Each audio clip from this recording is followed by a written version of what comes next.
की समापन पर हमारे भारतीय पशुपालक संघ के राष्ट्रीय महासचिव बड़े भाई भारत भूषण यादव जी जैसा कि दया मास्टर साहब ने भी जिक्र किया और आपके अंतर्राष्ट्रीय पुरस्कार पाने पर हम लोगों ने जो है कि जा करके भी सम्मान करने का काम किया था। आज भी हम आपका सम्मान करते हैं और कल भी करते थे, आज भी कर रहे हैं, कल भी करेंगे।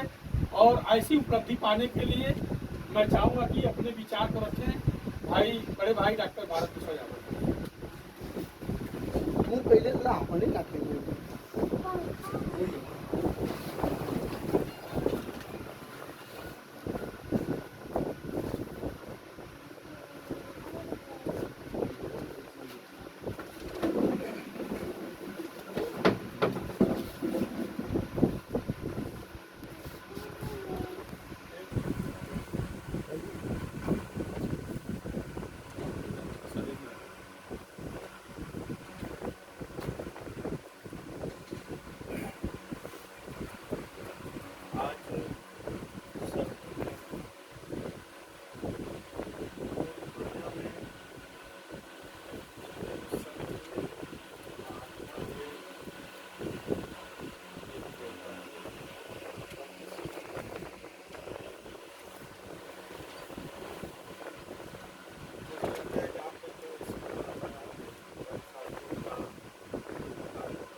कर्मयोगी और योगी राज विभूषणों से विभूषित किया गया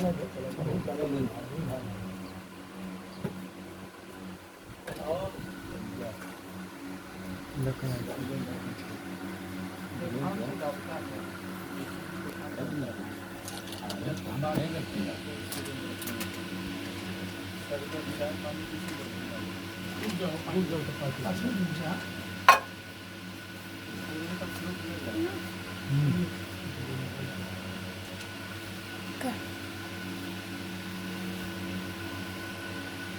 बाबा साहब डॉक्टर भीमराव अम्बेडकर तो जैसे जैसे वक्त बीतता जा रहा है वैसे वैसे उनको पूजित करने की, उनको स्मरण करने की, उनको मानने की, उनको अपने साथ जोड़ने की प्रतिस्पर्धा धीरे धीरे बढ़ रही है वैश्विक स्तर।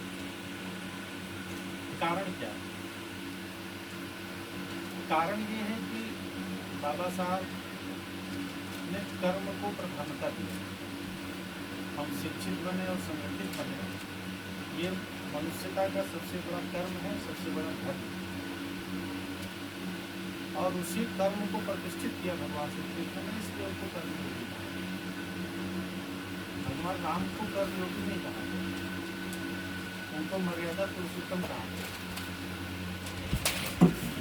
और कर्म की स्थापना करने वाले योगीराज को साक्षी मान करके भारतीय पशुपालक संघ की स्थापना की।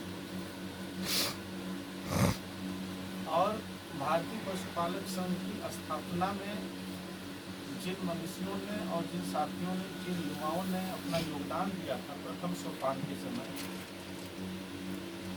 उसमें से डॉक्टर ईश्वर चंद्र जी हैं, विजय बहादुर जी हैं, तमाम ऐसे साथी हैं जो उसके साक्ष्य हैं। इस समय सभी रूप में मौजूद नहीं हैं, तो किसी संस्था के संस्थापक और प्रथम संरक्षक लेकिन उनकी आत्मशक्ति हम सब लोगों के साथ हमेशा रहती है। तो इन महान पुरुषों को साक्षी मान करके जो यात्रा शुरू की गई है, ये यात्रा अनंत होनी चाहिए। हम सब लोगों के सहयोग और योगदान की वजह से आज मैं आभार व्यक्त करता हूँ भारतीय पशुपालक संघ के राष्ट्रीय अध्यक्ष भाई भारती यादव जी का, जो कि एक चिराग जला करके हमेशा खड़े हैं, चाहे वो धूप की तपन हो, चाहे बारिश की लगन हो, चाहे जाड़े की रात हो, हमेशा खड़े रहे, अपने चिराग को लेकर के जलाते रहे दिए को। और इन सभी लोगों के साथ साथ इस कारवां में मैं भी खड़ा हूँ और साथ में यहाँ पर जितने लोग मनीषी मौजूद हैं। भाई दयाराम यादव जी मास्टर साहब एक सामाजिक मनीषी हैं और एक सामाजिक उपदेष्टा भी हैं, जो कि अपने आचरण और व्यवहार से समाज को सुंदर बनाने का योगदान देते हैं। किसी भी राजनीतिक विचारधारा से जुड़े हुए हैं, एक हमारा अलग पक्ष है, लेकिन एक सामाजिक धारा होती है, दूसरा पक्ष होता है, और यहाँ सभी लोग सामाजिक धारा से भी एक हैं और राजनीतिक धाराओं से भी हम लोग के बीच में भाई अवधेश समाज भी हैं। निश्चित रूप से हर बार किसी भी कार्यक्रम में आपकी जो वक्तव्य होती है, आपकी भाषा होती है, जो आपकी वाणी होती है, तो निश्चित रूप से कहीं न कहीं वो कोशिश करती है उन विचारों को लेकर के हमारे पूर्वजों ने अपने जीवन की आहुति दी।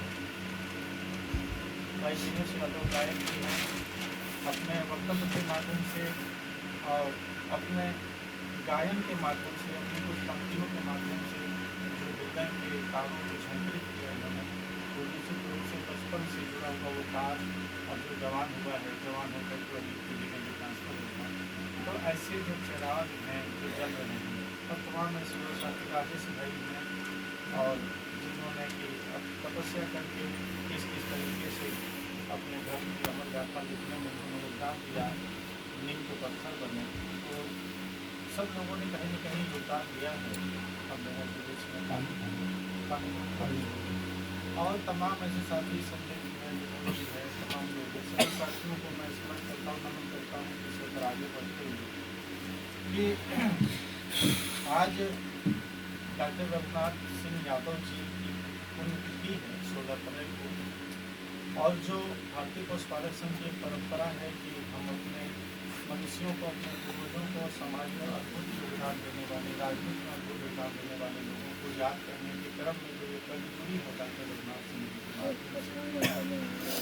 तो निश्चित रूप से आह्लादित करती है। बहुत ऐसे साथी यहाँ पर बैठे जिन्होंने कहा कि अभी तक हम उसके बारे में नहीं जानते, क्या जानने का अवसर मिला, ईमानदारी से उन्होंने अपनी बातों को रखा। जब ये चर्चा हमसे शुरू हुई, मुझे महावीर जी को उन्होंने बताया कि डॉक्टर रघुनाथ सिंह के बारे में जैसे पता चला है, तो मैं चाहता हूँ कि इनकी भी जयंती मनाई जाए, और हम लोगों ने इनके परिवार के लोगों से संपर्क किया। हालांकि इनके परिवार के लोग पूर्व से हमारे संपर्क में हैं, पारिवारिक रूप से हमेशा संपर्क में नहीं हैं लोग, लेकिन इस काम को परिप्रेक्ष्य में लेकर के हम लोगों ने बातचीत शुरू की और तमाम जानकारियाँ इकट्ठा करके और इस चीज़ को आगे बढ़ाया। देखिए, किसी भी कार्यक्रम को मनाने के पीछे जो मकसद है, जो मैसेज है, मकसद और मैसेज ये बड़ा महत्वपूर्ण होता है। मकसद तो आप सब जानते हैं, क्या मकसद है, हम अपने महापुरुषों को अगर याद कर रहे हैं तो इसका मकसद आपको पता है कि लोग जाने, लेकिन इससे मैसेज क्या समाज में जाना है या जाता है, ये उसका रिफ्लेक्शन होता है। जैसे आज अगर डॉक्टर रघुनाथ सिंह यादव के घर में उनका कोई पुत्र, उनका कोई पोता, उनका कोई भाई अगर राजनीति में होता, अगर वो परंपरा चलती, तो शायद इतना ये न करना पड़ता कि उनको कोई नहीं जानता या उनको कोई स्मरण करने की जरूरत नहीं पड़ती। लेकिन ऐसा कोई राजनीति में उनके परिवार से नहीं आया, जिसकी वजह से आज हमें याद करना पड़ रहा है। एक पक्ष तो ये हो गया, दूसरा पक्ष ये हो गया कि अगर वो होते नहीं है कोई तो याद करना, अगर होता तो शायद याद करने की जरूरत न पड़ती, सब लोग स्वभावतः जानते होते। लेकिन उन्होंने ऐसा नहीं किया, अपने परिवार में राजनीति में किसी को बढ़ावा नहीं दिया, आगे पहुंचा है। तो ये भी सामाजिक योगदान है, ये भी सामाजिक योगदान है। इसलिए समाज की नैतिक जिम्मेदारी है कि ऐसे मनुष्यों को याद किया जाए। और आज मुझे स्मरण के रूप में एक बात आपको बतानी पड़ेगी, क्योंकि समाज की चीज़ें समाज में जानी चाहिए, तभी समाज को उसका लाभ मिलेगा। बात तो 1996 की है, जब आदरणीय नेताजी मुलायम सिंह यादव जी ने जब राजभवन घेरो आंदोलन चलाया था, जिसमें पूरे प्रदेश के जितने भी नेता हैं सब लोगों ने लखनऊ जाकर के गिरफ्तारी देने का ऐलान किया था। और उस समय की तत्कालीन सरकार ने जगह जगह बैरिकेडिंग लगा करके और अस्थायी जेल बना करके पूरे प्रदेश में गिरफ्तार करने की, और पूरे प्रदेश के नेताओं को गिरफ्तार करने लग गए। और बनारस में पूर्वांचल के जेपी मेहता को अस्थायी जेल बनाया गया 1996। और उसमें जो प्रमुख नेता जो विधायक थे, जिलाध्यक्ष थे, सांसद थे, ये सारे लोग लगभग ड्रेस बदल करके, रास्ता बदल करके, वाहन बदल करके किसी न किसी तरीके से लखनऊ पहुंच गए थे। लेकिन जो स्थानीय नेता थे ज़्यादातर लोग नहीं पहुंच पाए, क्योंकि पुलिस बहुत सक्रिय हो गई थी। और उस समय हमारी उम्र संभवतः 21 साल थी, 22 साल थी। तो उस समय लगभग 92-93 से राजनीति का बहुत बड़ा चस्का हमको लग गया। जब मैं हाई स्कूल इंटर में पढ़ रहा था तब की बात है। तो हम डॉक्टर अनवर हुसैन एक समाजवादी नेता हुआ करते थे, आज भी हैं गोकुलगंज के, तो उनके नेतृत्व में हम लोगों ने गिरफ्तारी दिया। जब हम लोग जा रहे थे तो हम लोगों को एसपी सिटी जो वर्तमान में उन्होंने रोक लिया। तो हम लोग जहाज़ से जाने का फैसला किए कि हम लोग जहाज़ से जाएंगे तो शायद हम लोगों को नहीं रोका जाएगा। तो बाबतपुर एयरपोर्ट पर हम लोग पहुँच गए और वहाँ जब नारेबाजी शुरू हुई तो पुलिस सक्रिय हो गई और वहाँ से गिरफ्तारी हो गई एयरपोर्ट से हम लोगों को, और फूलपुर थाने में ले जाके रखा गया। नसीमुद्दीन उस समय थाना अध्यक्ष थे फूलपुर के, और रात भर हम लोग थाने में रहे और अगले दिन हम लोगों को जेपी मेहता भेज दिया गया और अस्थायी जेल था जेपी मेहता। और वहाँ पूर्वांचल के तमाम नेता, उसमें कन्हैयालाल गुप्ता शायद जो जिला पंचायत अध्यक्ष थे, या जवाहरलाल जायसवाल कैसा कुछ था, तो वो सारे नेता उस समय के समकक्ष सारे लोग थे जेल में। और वहीं पर भाषणबाजी सभा चलती थी, 2-3 दिन हम वहाँ रहे। वो हमको भी वहाँ पे थोड़ा मौका मिल गया बोलने का, भाषण देने का, तो हमने भी वहाँ थोड़ा भाषण दिया। और भाषण थोड़ा ठीक ठाक हो गया होगा तो थोड़ी चर्चा होगी, और चर्चा होने की वजह से लोगों में एक जिज्ञासा जगी, भाई ये लड़का जो बोल रहा है ये कौन है। तो परिचय जानना शुरू किया लोगों ने, क्योंकि हमारी आदत शुरू से रही, मैं अपना परिचय किसी को बताता नहीं था। लोग स्वभावतः जान जाते थे तो जान जाते थे, लेकिन मैंने अपने मुँह से कभी नहीं कहा किसी से कि मैं विधायक हूँ। तो जब ये बात पता चली तो ये खबर लखनऊ गई, और लखनऊ गई पिताजी के पास पहुंची। तो उस समय मोबाइल नहीं हुआ करता था, टेलीफोन होता था। तो वो मेरे घर आने का इंतजार करने लगे कि ये कब घर आएगा। तो जब मैं वहाँ जेल से छोड़ कर के घर आया तो टेलीफोन आया उनका लखनऊ से, तो वो मुझे बहुत डांटे, और बहुत हद से ज़्यादा डांट मिलाई उन्होंने। तो जब डांटा उन्होंने तो मेरा मन बहुत कमज़ोर हुआ, और मैं बड़ा हतोत्साहित हुआ कि मैंने इतना बड़ा काम किया और चारों तरफ चर्चा हुई और मुझे डांट पड़ रही है। मुझे तो तारीफ करनी चाहिए, लेकिन डांट पड़ रही है। जब वो लखनऊ से लौट के आए तो फिर हमने उनसे पूछा कि हमको आपने क्यों डांटा। तो उन्होंने कहा, एक बात कहा जो दिमाग में मेरे आज तक घुस गई। उन्होंने कहा कि अगर मैं इस बात की तारीफ करता और मैं तुम्हें बढ़ावा देता तो लोग मुझे आरोप लगाते कि राजनीति में मैं अपने पुत्र को आगे बढ़ा रहा हूँ। तो मैं नहीं चाहता कि मेरे ऊपर ये आरोप लगे, तो मैं राजनीति में परिवारवाद को बढ़ावा दूँ। ये बात उन्होंने मुझसे बताई। और उस दिन के बाद से जब तक वो शरीर रूप में रहे दुनिया में, तब तक मैंने कोई राजनीतिक गतिविधि नहीं की। और उनके दुनिया में जाने के बाद एक नैतिक जिम्मेदारी समझ करके तब मैंने उस काम को आगे बढ़ाने का काम किया, राजनीति के रूप में नहीं, समाज सेवा। कहने का मतलब ये कि ये लोग ऐसे मनीषी थे कि अगर एक ही परिवार में सांसद होते रहे, विधायक होते रहे, भाई हो जाए, बेटा हो जाए, भतीजा हो जाए, पत्नी हो जाए, बहन हो जाए, तो फिर और लोगों का क्या होगा? और लोग क्या करेंगे? जो शिकायतें बार बार आती हैं। और परिवारवाद ने बड़ा नुकसान किया, समाज का बहुत नुकसान किया, इस परंपरा ने बहुत नुकसान किया। मेरा तो ऐसा मानना है कि एक बार विधायक होने के बाद दोबारा विधायक का टिकट भी नहीं मिलना चाहिए किसी नए आदमी को, और उसको संगठन के काम में लगाना चाहिए, सेवा के काम में लगाना चाहिए। सेवा और संगठन को मजबूत करना भी एक काम है, लेकिन इस काम को हमने समझा नहीं, जिसकी वजह से बाबा साहब की जो मकसद थे वो कमजोर होते जा रहे। सेवा और संगठन अपने लोगों, और हम केवल पद के पीछे तो भागते हैं और सेवा और संगठन के पीछे नहीं भागते हम। तो ये गिरावट कहाँ से आई? और इन मनुष्यों ने कितना बड़ा काम किया। आज बलदेव जी के परिवार में कोई राजनीति नहीं किया, उस समय कोई परिवारवाद नहीं। डॉक्टर रघुनाथ जी रहे, कोई नहीं रहा। राजेंद्र प्रसाद यादव जी के परिवार में कोई नेता नहीं बना। अगर ये लोग सीट खाली की तो उनकी जगह कोई ना कोई तो बना होगा ना। विधायक का पद तो खाली नहीं रहा ना उस क्षेत्र से, कोई विधायक बना। और अगर ये जिद कर लेते कि हमारी पत्नी बनेगा, हमारा ही बेटा बनेगा, तो कोई ना कोई तो बनता जरूर। लेकिन जिसको नए को मौका मिला उसको तो शायद नहीं मिलता ना।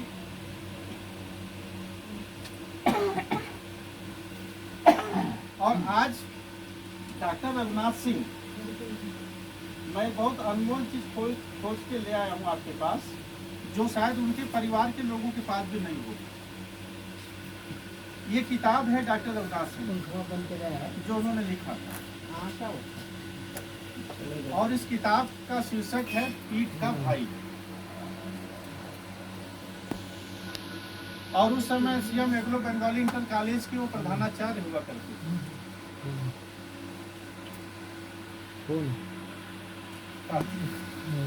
प्रधानाचार्य हुआ करते थे और उन्होंने ये किताब लिखी। और इस किताब के अंदर ये लिखा हुआ है कि श्री राजीव प्रसाद यादव को सादर भेंट। नीचे लिखा है रघुनाथ जी, डेट है 19 सितंबर 1984। ये 1984 में, यानी इनके विधायक बनने के पहले, ये 85 में विधायक हुए थे, हो चुका हुआ। और 1984 में संभवतः जिस साल इंदिरा गांधी की हत्या हुई, उस साल ये किताब उन्होंने भेंट किया है अपनी हैंड राइटिंग में लिख करके। और ये किताब जो है पिताजी ने हमको भेंट किया, और ये बता करके कि डॉक्टर रघुनाथ जी हैं और ये ऐसे ऐसे हैं, ऐसे इन्होंने शिक्षा ग्रहण किया, ये विधायक रहे और ये इतने सम्मानित है, कहाँ के रहने वाले, इनके बारे में पूरा बता करके, ताकि इनके बारे में मेमोरी हमारे रहे।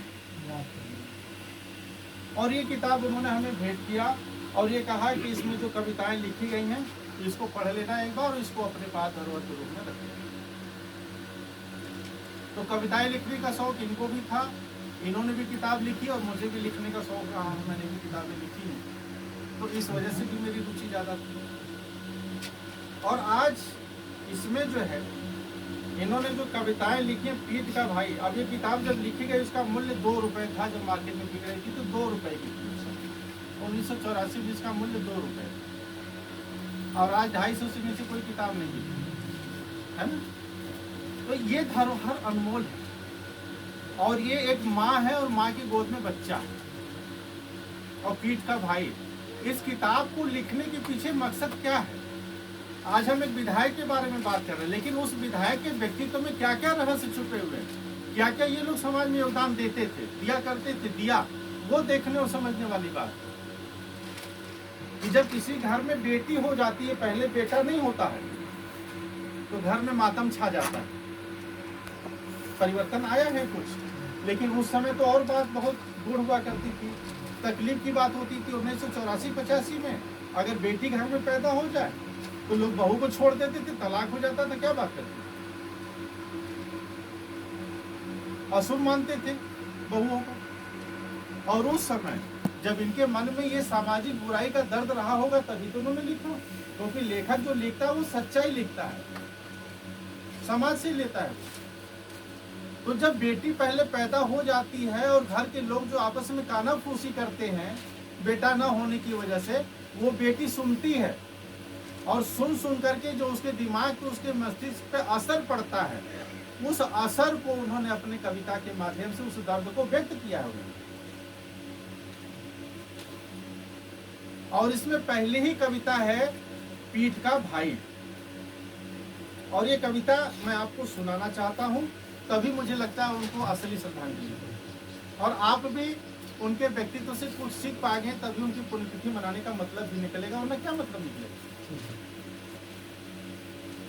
और ये कविता का शीर्षक है मेरी पीठ पर।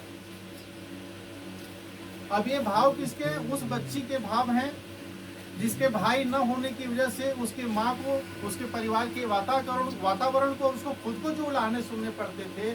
और जब ये भाई घर में बच्चा पैदा हुआ, उसका पीठ का भाई जब पैदा हुआ, तो उसकी क्या अभिव्यक्ति थी, उस बच्चे के मन में क्या भाव थे, वो उन्होंने इसमें पिरोया हुआ है।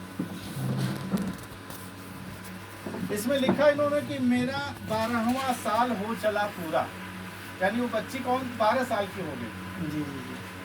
मेरा 12वां साल हो चला पूरा, मेरे जीवन का सुख था किंतु अधूरा। मेरे जीवन का सुख था किंतु अधूरा, वैसे तो मैं थी घर में परम दुलारी। वैसे तो मैं घर में थी परम दुलारी, सुनी थी अपनी पीठ यही दुख भारी।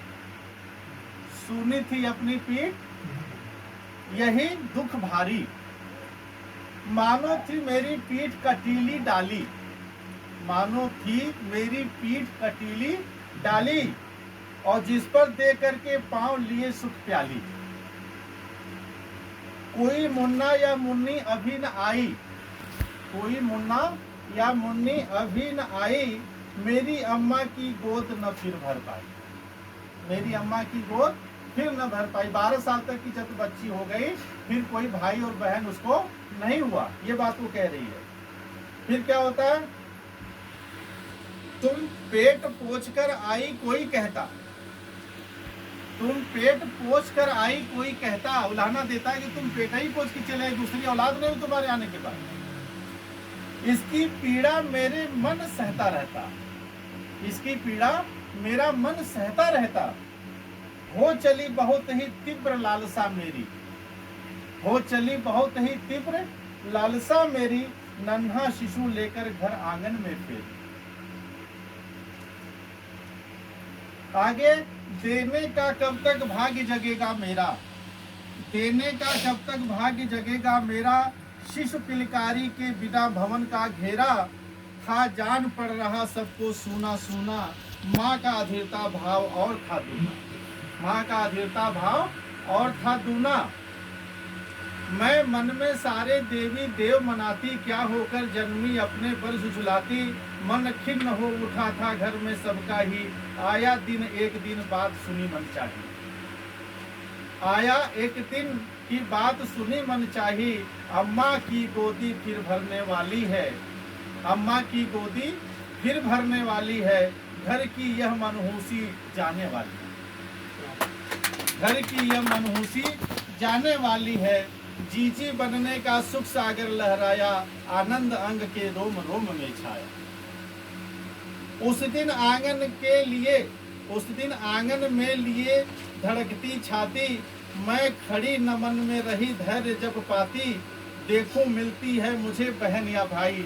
जब माँ गर्भवती हो गई तब उसका मन बड़ा प्रफुल्लित था और सोच रही थी देखते क्या मिलता, मुझे बहन मिलती है कि भाई मिलती है ना।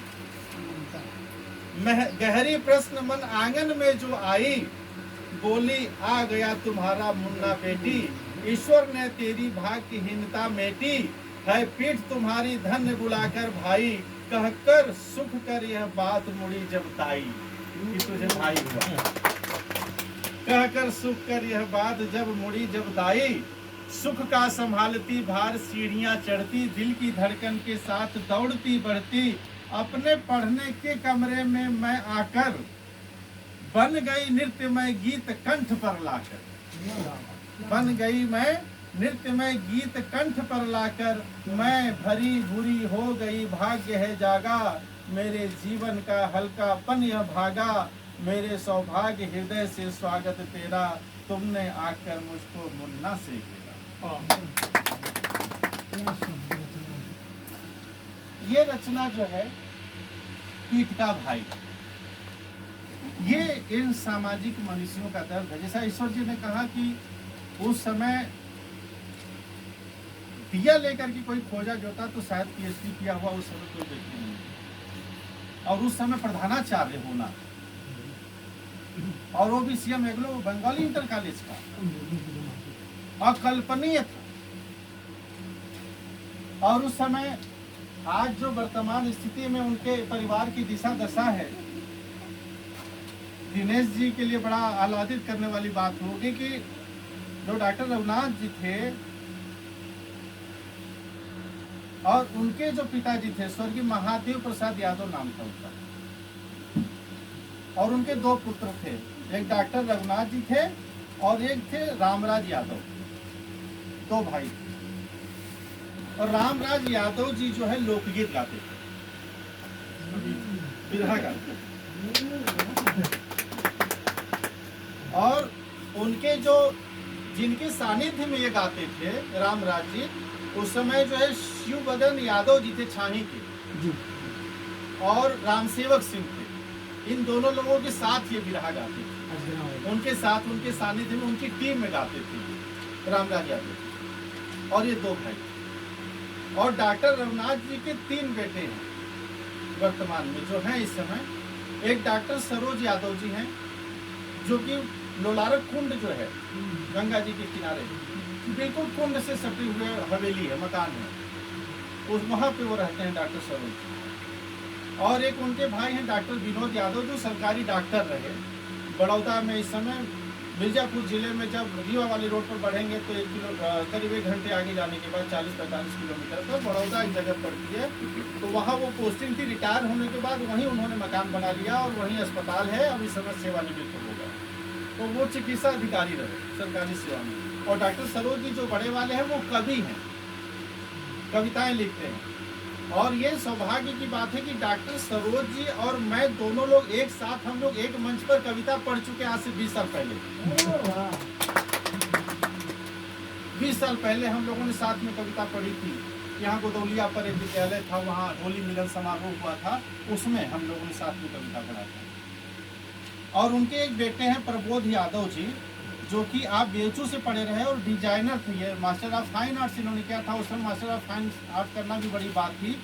और ये डिप्टी डायरेक्टर थे, रिटायर हो गए। तो ये 3 बेटे इनके हैं। और रामराज जी जो है उनके भी 3 बेटे हैं जो बिरहा गाते थे। उनके एक बेटे हैं मनोज यादव जो क्वींस कॉलेज में प्रवक्ता थे। हाँ, मनोज कुमार सिंह, हाँ केमिस्ट्री वाले। ये रघुनाथ जी के भतीजे हैं, वो अजगरा के हैं। और नई बस्ती में मकान काली हाँ हाँ बिल्कुल हाँ, तो वो भतीजे हैं रघुनाथ जी, बहुत अच्छे। तो वो क्वींस कॉलेज में अध्यापक। और उनके एक भाई हैं डॉक्टर प्रमोद यादव जो चिरई गांव PSC पे डॉक्टर थे। इस समय ट्रांसफर हो गया, वो कहीं और है। डॉक्टर प्रमोद यादव चिरई गांव में, जो लोग PSC पे जाते रहे उनको जानकारी होगी पुराने से। और एक उनके बेटे हैं सुबोध यादव जो कि अजगरा में रहते हैं। ये 5 लोग बाहर हैं और एक भाई जो है गांव में है, वो खेती किसानी का काम देखते हैं। तो ये उनका पारिवारिक स्ट्रक्चर है इस समय। यानी सब जो है उन्होंने अपने शिक्षा का पूरा भरपूर सदुपयोग करके परिवार को भी शिक्षित किया। तो बाबा साहब के सिद्धांत को तो उन्होंने प्रतिष्ठित किया। यहाँ बाबा साहब की याद आती है। तो बाबा साहब ने क्या किया, शिक्षित बनो और संगठित बनो। तो शिक्षित भी किया और परिवार भी संगठित है। कभी वो तू मैं देखने को इस परिवार में नहीं मिली जो हम देखने को मिला करती। क्योंकि सब लोग सेटल हुए, शिक्षित हो गए ना। तो शिक्षित हो गए तो कहाँ से लड़ेंगे।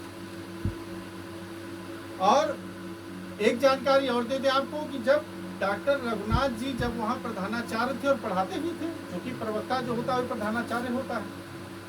तो जब इनका अंतिम समय विद्यालय में चल रहा था तो उस समय रामनरेश जी का शुरुआती दौर था। दोनों लोग साथ में अध्यापन भी किए, जो मुख्यमंत्री थे उत्तर प्रदेश के, रामनरेश यादव राज्यपाल। तो रामनरेश जी और रघुनाथ जी एक साथ वहाँ पढ़ाए भी, सानिध्य प्राप्त रहा। यानी रामनरेश जी उनके शिष्य रहे, रघुनाथ जी के शिष्य रहे रामनरेश यादव। उन्होंने उनको पढ़ाया? नहीं, रघुनाथ जी, हाँ इन्होंने उनको पढ़ाया, हाँ पढ़ाया। और जब ये रघुनाथ जी मिलने जाते थे रामनरेश जी थे, तो वो कुर्सी और छोड़ करके बाहर आ जाते थे, आशीर्वाद पैर लेकर के कि आप बाहर क्यों खड़े, आप अंदर क्यों नहीं आए। और उस समय जब रघुनाथ जी विधायक थे, उस समय उत्तर प्रदेश में 4 विधायक थे जिनकी आपस में बहुत पटती थी, बहुत दोस्ती थी। और सब लोग अलग अलग इलाकों से थे। एक चंद्रजीत जी आजमगढ़ से उस समय, और एक रामसेवक जी बाराबंकी, और लक्ष्मी शंकर यादव जौनपुर, और डॉक्टर रघुनाथ जी बनारस। ये 4 लोग जोड़ी के लिए बहुत ये उनका जो है प्रारब्ध था और ये उनका संस्कार था। और उन्होंने एक धर्मशाला भी बनाई हुई थी गंगा जी के किनारे, जहाँ जो भी पिछड़ी जाति के बच्चे जाते थे उनको रहने का और उनको खाने का पूरा इंतजाम होता था। और रघुनाथ जी की अर्धांगिनी जो उनकी पत्नी थी, जिनका नाम मुनेश्वरा देवी था, वो सच में मुनि थी। वो अपने हाथ से खाना बना के खिलाती थी।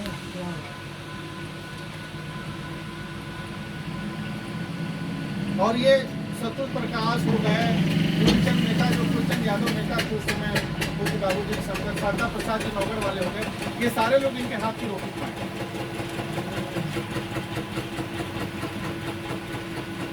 तो निश्चित रूप से डॉक्टर रघुनाथ जी को स्मरण करना, उनको याद करना।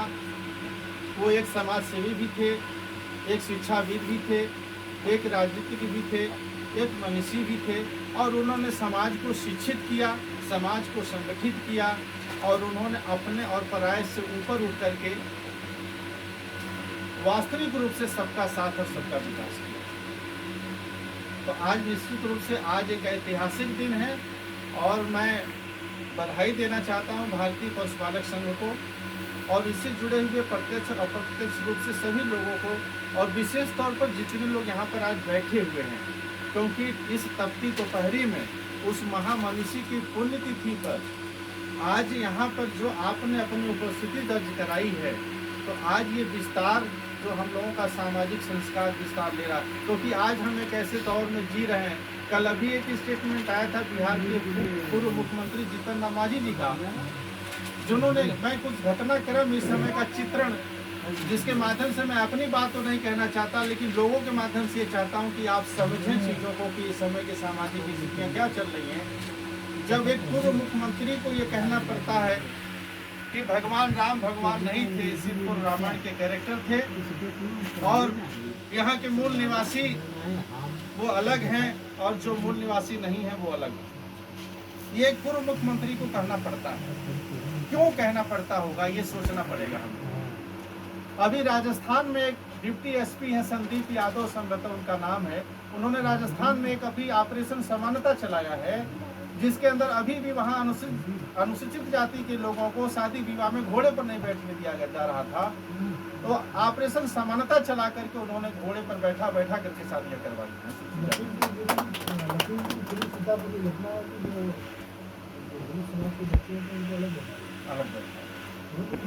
अभी आज भी इस तरीके की घटनाएं जो हो रही हैं, न जाने कितनी हो रही हैं, इसके प्रति हमारी जवाबदेही और हमारी जिम्मेदारी क्या है, इसको भी समझना पड़ेगा। तब ये पुण्यतिथि मनाने की सार्थकता सिद्ध हो पाएगी। आप जहां भी हैं, जैसे भी हैं, जिस स्थिति में भी हैं, जो भी आप कर सकते हैं 24 घंटे करिए, तब बदलाव आएगा। अभी बहुत कुछ करना बाकी है। इन्हीं बातों के साथ मैं अपनी वाणी को विराम देता हूँ। आप सबका बहुत बहुत आभार, बहुत बहुत। मैं और आपसे कहना चाह रहा हूँ, उनकी वर्तमान स्थिति और उनके पीठ के बाद की स्थिति, लेकिन ये चीज़ और हमको ये मिल जाती कि वो किसको प्रेरणा स्रोत मानते थे, ताकि हम लोगों को लगे कि वो तीनों कालों को हम लोग मिश्रण करें और देखें कि आज प्रेरणा स्रोत। मैं निश्चित रूप से अभी उनके जो पुत्र हैं दूसरे वाले डॉक्टर विनोद कुमार सिंह, उनसे